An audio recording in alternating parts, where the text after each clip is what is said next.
باب 5 فصل 4 درس 2 كمنهاج المسلم. المادة الثانية ويندان دمرند في المضاربة نيوتين كويتيكم المضاربة. أولا تعريف وكان دينغولين كويتي مضاربة. المضاربة أو الإرادة كويتي مضاربة ما دون إرادة هي دون كوغوتون كان جديد هي في عند يكون وني دين أن يؤتي أحد كنت قد جنة لآخر قد مالا معلوما جودي أندى ليتجر فيه ينجلور لي وأن يكون لا تقربه تنعم بينهما حق على ما اشترطه نون به سرتي ندري من عبد الله كلام يتسمى اليوم جرنا ما ينجل نين من ميلان جلو يدكاو نجوكان دين تون تنعم كوكالا نفتران حقنا من والخسارة فرد إن كانت سلاتي هراي دونو ɗin perdi ɗon haray sendetake famira asil maali haray koye hoore manan kon ɗin perdi ɗo rewnete faɗat pet oɗa kadi o perda yangue makko kon si woni gollama ɗo ennan darama tawama ko perdi haray oɗa ko yangi kon ennan on fo tawi ko perdi o maratono ko hendo ko yangi hitanden kon fo ɗum ɗo yonanimo perdi joma jawdi ndi kanko kadi perdi jawdi ndin ko perdi ko wontira sengo makko oɗa kanko o maratono o mara perdi ka jawdi kono o mari perdi yange no miijete so goɗɗo golli enna masala tawi na haala reset tawi hunde ala woni kadi ko yo fuɗɗito e ba hara en ɗo yoni perdi innatake joni perduɗo jawma jawdi ndi ƴette 50% oɗa kadi haray hino ñawli nder ton 50% o yoɓitoye tuma o heeɓi e tumane tawno al amilu gollowo on yakfihi yonimo hasarata juhdi perdi tinnare makko nde falima yukallafa konno o fawirte kadi hasaratan ukhra perdi go kadi ala ثانيا دي منذ مشروعية أثر إن المضاربة جنقل قد جودي قال لنا مشروعة كسر إنادم في جماع الصحابة زبفتنا قل صحابة ولا إمة هوري بالنيو من ذلك ما هنك تفسير لي ثالثا من ذلك نجاء ما روى مالك وإمام مالك في اللي في الموطأ مكة أن ابن عمر بن الخطاب وهما كون بندلك عبد الله وعبيد الله كان wonde ibnay ɓiɓɓe ɗiɗo Umar ibn al-Khattabi ɓiɓɓe Sayyidina Umar ɗiɗo wo huma koni ɓen ɗiɗo le ko Abdullahi wa Ubaydillahi ɓen ɗiɗo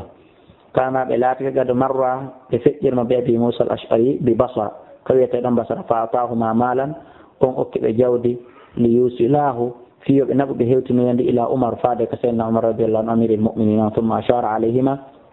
refti o jopaniɓe ben yahuda bihi nde ɓe ƴettata e mayri bida'atan peccum yattajirani fiha ɓe julora summa ida ba'aha refti ɓe yeeyi ɗum dafa ɓe yonnita oya haka qissa on hattoy ɗum modi en ala naɓde ɗum ɗon fof haka qissa on hattoy ɗon e arten dow ko saabu fottanegol sahabaɓe ɓen e hooreɓe ɓen ala jawasi ha e dow dagagol ɗum wagat kanat gomɗi ɗum latke malulan ma'amulan kona ɗo ma'amulan biha konano ɗum gollitirede ala hadi rasulillah sallallahu alaihi wasallam e jamanne laaɗo faqata o ñiɓini وما كان قويدون أوهانا. ثالثا أحكامها نياوجي من أحكام المضاربة نياوجي بيغل جودي الجنغ يونغول لهيئة أولا أن تكون كن لا توزر بين المسلمين هرقها كن جلبة جائزي التصرف الدقيبة فرلسة الجودي ولا بأس إلا لا أن تكون لا بين المسلمين وكافرين كن جلبة كافرة إذا كان سلات كراس المالي hoore manan gonko minal kafir ara ko kefere on jeeyi tawno o naara ko jawdi julɗo e kefere on gollitede wala malu gollugol minal muslimi immorde julɗo on e wala malu taw golle ɗe minal muslimi ko immorde julɗo on ella ala ɗum no ara ko kefere on jeeyi jawdi ni ko julɗo on golde ibnde tawno al muslima julɗo on la yuhsha hulaka ma hondude makko ribande o pawɗata riba o naada o watta nder toon walal malul haram hulaka kadi so tawi ko gonga de ko julɗo hara wona julɗo yette baajo haray hulaka nde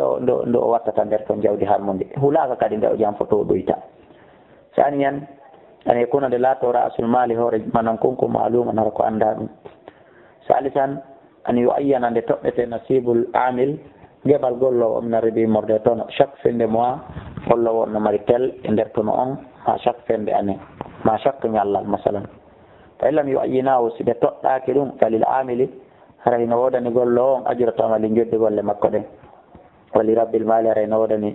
joma jawdi ndin arributono kulluhu o fof amma in qala amma so ɗewi arributono baynana ko hakkundeji ma en fahu haray ɗum wona sofatun haray ko sendete ɗum baynoma hakkunde maɓɓe noon no ɓe fottirani noon pourcentage o rabia in ihtalafa tawini ɓe luutodiri fil juzu il mashrut e nder geɓe sartinaɗe ɗen hal huwa rubu est ce que kono yaɓal ɓe fotti gollowo ƴettay awi nisfu ka ko feccere masalan e misal ɓe yeddodiri hakkundeji maɓɓe haray ko honno fa yuqbalu haray ko jaɓete ko ƴettete si tawi seede ala ɗowlu rabbil mali ko konngol joni jawdi ndi woni haray ko ƴettete ma yamini wondude noon e daragol makko wonda inna wallahi ko ɗum mi hallude e makko yo gollir jawdi andi e hoore lewru kala ma hitande kala ma ñallal kala ko ɗum ɗo wodanimo haray ko konngol on ɗon ngol ƴettete ɓay ko kankoni jooma jawdi ndi na noon wasi aray ko wigol jooma jawdi ɓurnama e hoore mo mara allahumma la kono ko kankon joomi jawdi ndi wota eji ɗum ɗon kadi hamisan jawabun yo Allah danne wongol yo Allah dandu en ronkugol wongol jooma jawdi mi faala wiide Allah waɗen jooma jawdi jooma gandal jooma laamu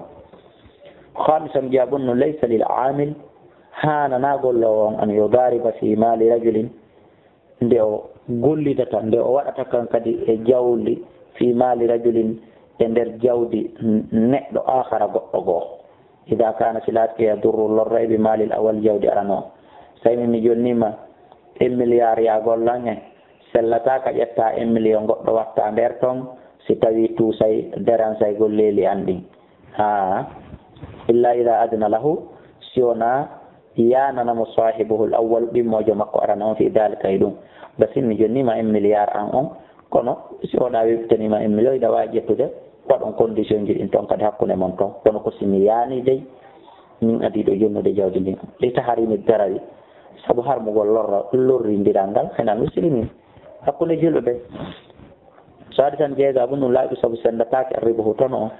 madama al abdu madama ahade ndin mbagen hino heddi illa ida radiya tarafani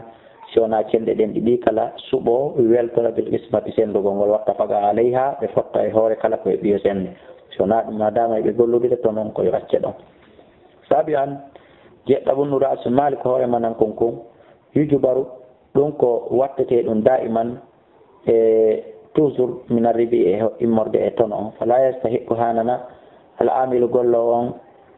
min arribi e immorde e toon on cheyan hay e hunde oto handa e mum illa bada jabri rasul mali so wona ɓawa wattugol hoore manan konkon taw 1 milliard ji ɗi mi jonnumaɗi koko fawteɗin no wosi sennen toon en sendata toon o 1 milliard an on no ɗoyti ko tuma 1 milliard an on timmi o ko fawi ɗon konno ƴetta ko haldude ɗum ɗen koye ya ƴettumi mi heddora ko haalduduno ɗen commin kadi yomi heddo kono toon o sendetake hoore manan ko no ɗoyti haada ɗum ɗo malam yoɓu samribo ko madama tono on sendaka tani tajara tawini ɓe juludi fi ganamin e dammi rabiha ɓe tonike wa akhadha kullu minhuma goto kala e maɓɓe ƴetti nasibahu geɓal makko ngal min arribi imorde ka toon tumma tajara refti ɓe julike fi habbin fi gabbe goo aw kettane ma coton masalan misal fa hasiraɓe perdoyi mi rasil mal e hoore manan konkon tan chey an goɗɗum o hasarato haray perdine mi rasil mal ka hoore jawdi ka hoore manan kon walaysa haray wonaali hino fawi alal amili golluɗo on jabruhu yoɓgol ɗum mimma rabaha immorde ko tonino kon fi tijaratin e en nguya njulanka ko sabaga adinongo ka danmi to figol ɓa noon ka danmi a heɓuno toon haray toon ko heɓuɗa kon ka danmi addu remplace en perdi ko heeɓi kon ka coton nga ma ko heeɓi kon ka jardin nga o e ɗum ala ɗum ala toon tono ko heɓino to kon ɗum ɗon heɓaki heɓi ke sendama perdi ko heeɓi ga kon o kadi wonay woni ka perdi ɗi gasata wonde ɗo on paami ka sami noon jetta ɗum ɗum in fasahat si tawi woni boni almudarabatu gollo dangal wo bagge heddi ko ɓaadon man yoga e jawdi ndin ardan e woni manan kon weeɓitaɗo yo yeey ay bido atan ma ɗum woni marchandise aw daynan ma wonte ñamande inda haden e junngo goɗɗo fo talaba rabbul mal haray ko jon jawdi ndi woni ko ƴamtata e tambidahu e fa talaba rabbul mali jooma jawdi ndin ɗaɓɓi tamdidahu takkidiranegol mo jawdi makko ni ko bimana o landike jawdi makko ndin hawtodire ay bay al ardi e ko ɗum woni yeeyugol marchandise on liyasira fiyo fo wonto naɗɗaɗam jawdi e mbuuɗi laaɓuɗi aw talaɓe ma o ɗaɓɓi irtija addayni yoɓitegol ñamale ɗen fof fa inna alal amil hareno fawi gollowo ngal giyambi dal ka imagol darano ɗum ha jawdi o ni fof wonano faalira noon hamɓe kadi si ɓe waynodira famide ka talti an jeena e ɓum ɗum yugubalu ko ƴettete jaɓete kadi qawlul amili konngol gollowo on fima yaddayi kala ko o nodditi min halakil maali immorde perdi halkagol jawdi ndin aw hosranima perdugol mayri ko gotum kala koyen heɓɗumɗa wujjama ma ɗum ɗa jattama ma ɗum ɗo ɓuuɓuno ma ɗum ɗo sumuno ma ɗum ɗo majji hare koye jaɓe illamta ɓum e si tawi woni niɓali bayinatun ɓangal mbiye seede preuve to kadde bohu kon hino fennamo fima da'aw e ko nodditi kon wayni da'a so nodditike haale goy so déclaré alhalaka perde waɗama bayinatun preuve ñiiɓi darike ala dalika e dow ɗum halafa haray koyo o wondu o suddi katti o gongine da'awahu e noddandu makko ndu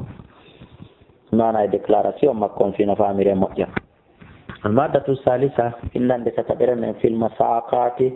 wal musara ne yewta en fi yarnugol e remingol halden ya yarmanan sarde ngan on ma ya remanan ngesa am ban masalan alif al musaqatu yarnugol awalan ta'rifuha ko andingol en ɗum al musaqatu yarnugol hiya ɗum ita'u nakhlin ko jonnugol goɗɗo tamaroje aw shajarin ma ɗum leɗɗe ma ngesa iman yaqumu on mono darano bi sabihi yarnugol ɗum wamali e gollugol sairi ma yahtaju dendanangal ko hatton jina ilayhi fade jardin min khadamin immorde e kurkanede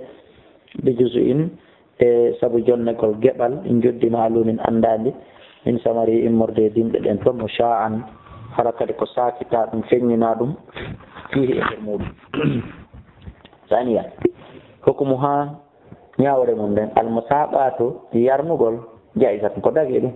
wal aslu lasili on fi jawaja e dagagol mum amalahu sallallahu alaihi wasallam elaɗo tigi on golli ɗum o amalu e gollugol hala ifi lonti makko rachidina fewɓe min mbaadi ɓa makko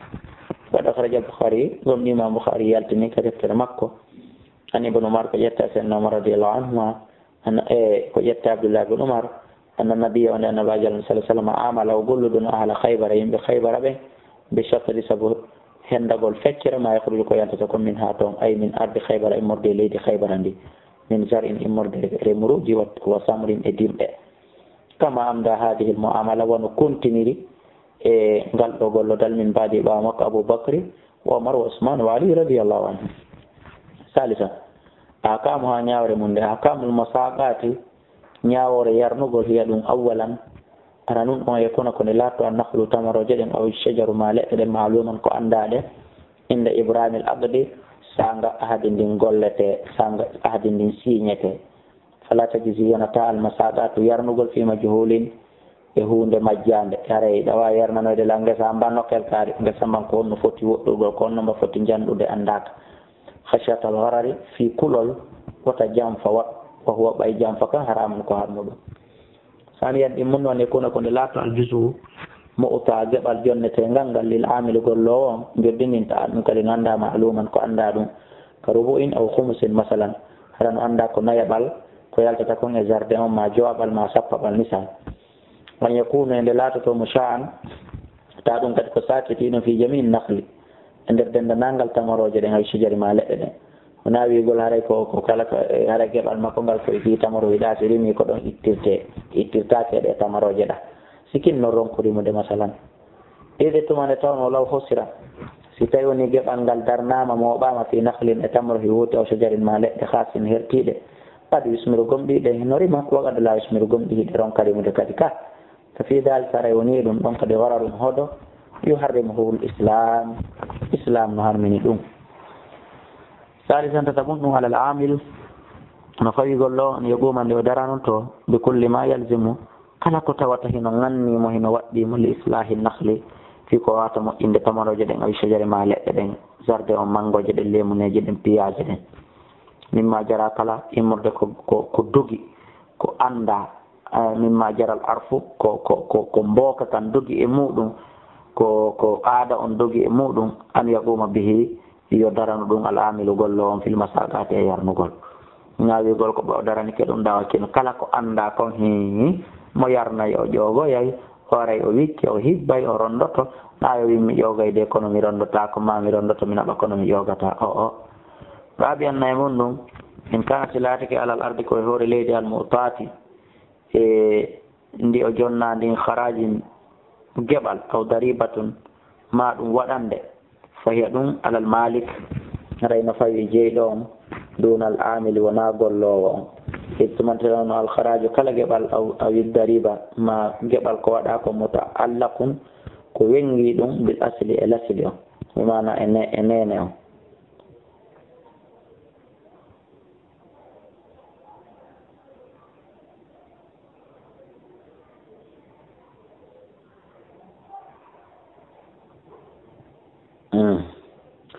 بدليل سبدليل أن الضريبة وندك ويته كون ضريبة مدفوعة كجون تتدم ولو لم تغرش الأرض هايستيوني أتتالي إليدين أو تزرع ما عندي رماك أما زكاة فيدون على من بلغ كويدو كلا كتيم من نصيبه جب من الثمر إمور ديم نساب تيمورو سواء نفتر كان لا تعالى عامل أقول له أو رب الأرض ما جل ديدين إذا زكاة من تنو زكاهم متعلقة كوينجي دم بثمرة إدم لنفسها تنجتيه خامسا كجوز هنا دغو المساقات يرنقل في الأصول عند الدين نانغال دأيده كان يدفع رجل ونندر بجنة لآخر أقول أرد الليل ليخسها فيه تتنبي نخلا تمر أو شجرة ما لئ ويكون ودرن وكدي بسببه يرنقل وإصلاحه ينقل ونهوغل يعينقل يفكتقل إن يسمى سريمي ala anna la wonde no wodani mo arrubu na yabal min immorde e jardin on kay sulusuma dum tatabal masalan e misal bi sharti e sarti an to haddada de e bete al muddata dumun ne be asmariha on de dimde mudum e masal misal wan yukhad al amil ende gollo won jettata wan ya'khud al amil ende gollo won jettata nasiba gab al makko gal min al ardi immorde le ndi wasujare le ma'an de wotare sadisan il amil no wodani gollo won in ajaza si ronki anil amal jay golle den be nafsi hore makko an yuniba ghayra de lon tinta goddo tana makko wala mustamaratu rayno wodani mo dimde al mustahiqatu e handuduno de modum bil abdi ka fibugol ahadini sabian jedda bundum in harabal amil si gollo won dogi hara ko yette baru yetta golle ndu dogi qabla badu istamara kadi keldugol dimbe den fali rabbil ardi areno wodani jollendi al fusbu bonnotugol golle den kadam innakum min kitino golle firti ila do in harabasi o dogi baada budu wisamri baawo keldugol dimbe den few mango jete rimi bendi few doga don no tay ko yette baaji hakkille duda kada maharay ko yo rampilase man yutammimul amala o mono timmina golle de fuɗɗinoɗen jajirat no wonduɓe e joddi min nasibil amili immorde geɓal gollowo on haray hande kadi o e gollowo haray koye gollowo ƴette kono timmina golle ɗen ƴetta noon e joddi doguɗo o yoɓa lannintinɗo golle ɗen on embere ko lannintini ko joddi hedditindi ndin maranen yettebajo doguɗon ɓeyenen kam wona en yettebajo jonnitemo kippe ha o hendo de enen kadi ma ha waliya e makko ɓen hendo saminan jeetata ɗum ɗum in mata si woni noon maayi musidɓe julɓe al amilu gollo on haray ko honno woni joddi ndi na yo patron on suudu banka de fiɓay ko yette bajo fali warasati haray no wodani ronoyɓe maɓɓen an yunibuno ɓe lontinta gayra hutana makko min tarafihim immorde hella maɓɓe ɓe itta goɗɗo on ɗon lonto man ittafaqat tarafani si feddeji ɗin ɗiɗile kadi fottan alal fasfi e dow bonnutugol golle ɗen firtugol patron ɗaɓɓa goɗɗo ɓaymo o howlodiri on maayi fof sattare koye bonnel masaqa to yarnu gongol